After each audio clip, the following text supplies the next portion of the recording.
सभामुख महोदय, सबभन्दा पहिले मलाई यस गरिमामय संसदमा पठाउनु हुने रुकुम पश्चिमका मतदाता एवं जनसमुदायमा म हार्दिक आभार व्यक्त गर्न चाहन्छु र परिवर्तनको लागि योगदान गर्ने जनयुद्ध, जनआन्दोलन, जेएनजी आन्दोलनसम्मका महान शहीदहरूप्रति उच्च सम्मानसहित हार्दिक श्रद्धाञ्जली व्यक्त गर्न चाहन्छु। सभामुख महोदय, नीति तथा कार्यक्रम प्रस्तुत हुँदा होस् वा यसको छलफलको प्रक्रिया अगाडि बढाउन खोज्दा सरकार हतारोमा छ भन्ने कुरा बुझ्न समस्या छैन। सम्माननीय राष्ट्रपतिज्यूले सम्बोधन गर्दै गर्दा सदन छाडेर अन्तै दौडिराखेका र हालसम्म सदनमा उपस्थित हुन नसकेका हाम्रा प्रधानमन्त्रीज्यूको गतिमा ताल मिलाएर हामी छलफलमा सहभागी हुनुपर्ने परिस्थिति छ।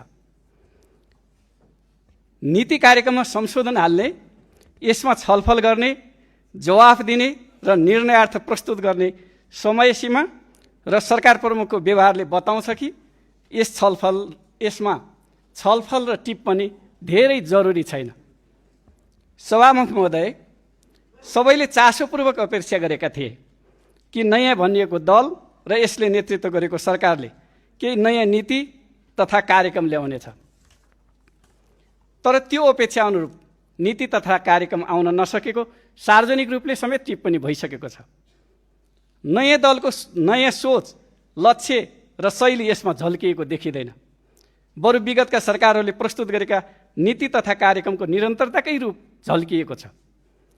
डिजिटल पूर्वाधार विकास, सूचना प्रविधि क्षेत्रलाई राष्ट्रिय उद्योगको रूपमा प्रवर्धन गर्ने, आयोजना प्रमुखहरूलाई उत्तरदायीपूर्ण जिम्मेवारी निर्धारण गर्ने लगायतका विषयहरूमा जोड दिइएको छ।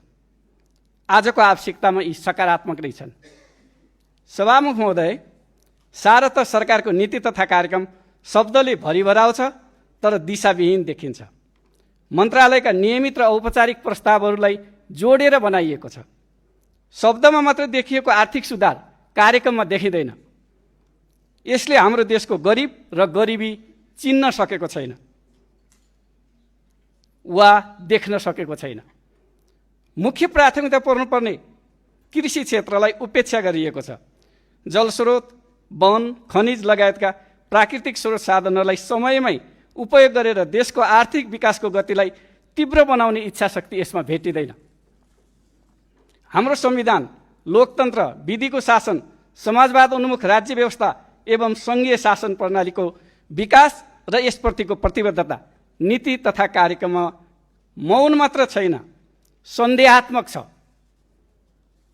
सभामुख महोदय, जनताले शब्दमा भन्दा व्यवहार र परिणाममा सरकार खोजिरहेको छ। नीति तथा कार्यक्रममा शङ्का र अविश्वासको प्रशस्त स्थान दिए पनि आगामी बजेटमा सरकार जनअपेक्षा अनुसार प्रस्तुत हुनेछ भन्ने शुभेच्छा व्यक्त गर्न चाहन्छु। सम्माननीय सभामुख महोदय, नीति तथा कार्यक्रममा संशोधन गर्नुपर्ने धेरै विषय भए तापनि मैले केही निश्चित विषयमा यहाँ प्रस्ताव गरेको छु। 70 नम्बर बुँदामा जाजरकोट भूकम्पबाट क्षति भएका संरचना बनाउने भनेर औपचारिकता मात्र प्रस्तुत गरिएको छ। यसमा प्रभावित जिल्ला उल्लेख गरेर अलग्गै संरचना मार्फत कार्यान्वयन गरिनेछ भनेर उल्लेख गरिनुपर्छ। किनकि सरकारको औपचारिकता शब्दले मात्र समस्या समाधान नभएका कारण विगत 2.5 वर्षदेखि रुकुम, जाजरकोट, सल्यान लगायतका जिल्लाहरूमा अहिले पनि टहरामा जनता बसिराखेको छ। प्रभावित जनता, झन्डै 78,000 निजी आवासहरू निर्माण गर्नुपर्ने र पुनर्निर्माण र प्रबलीकरण गर्नुपर्ने सरकारी तथ्याङ्क छ। त्यसकारण यसको लागि अलग्गै संरचना कार्यान्वयनको लागि चाहिन्छ भन्ने कुरा यहाँ उल्लेख हुनुपर्छ।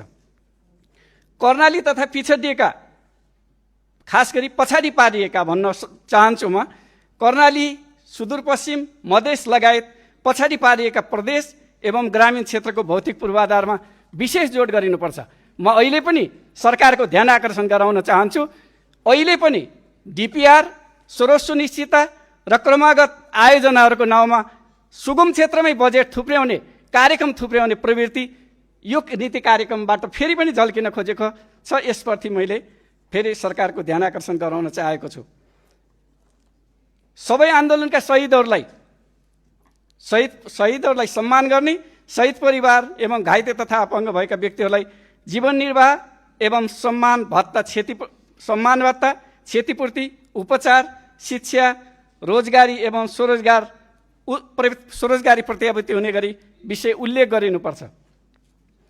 सरकारको मुख्य प्राथमिकताभित्र पर्नुपर्ने विषयहरू संविधानको पूर्ण कार्यान्वयन, संघीयताको सबलीकरण, अर्थतन्त्रको सुधार तथा पुनर्स्थापना, सुशासन प्रवर्धन, सार्वजनिक सेवा प्रवाहमा सुधार र सरलीकरण, नागरिक मैत्री शासन प्रणालीको स्थापना, भ्रष्टाचार नियन्त्रण, शान्ति प्रक्रियालाई तार्किक निष्कर्षमा पुर्याउने, स्वतन्त्र र सन्तुलित परराष्ट्र नीति अवलम्बन गर्ने साथै राष्ट्रहित, प्रतिष्ठा र स्वाभिमानको रक्षा गर्ने एवं लोक कल्याणकारी राज्यका अविच्छिन्न कार्यभारबारे ठोस नीति तथा कार्यक्रम समावेश नभएको देखिन्छ।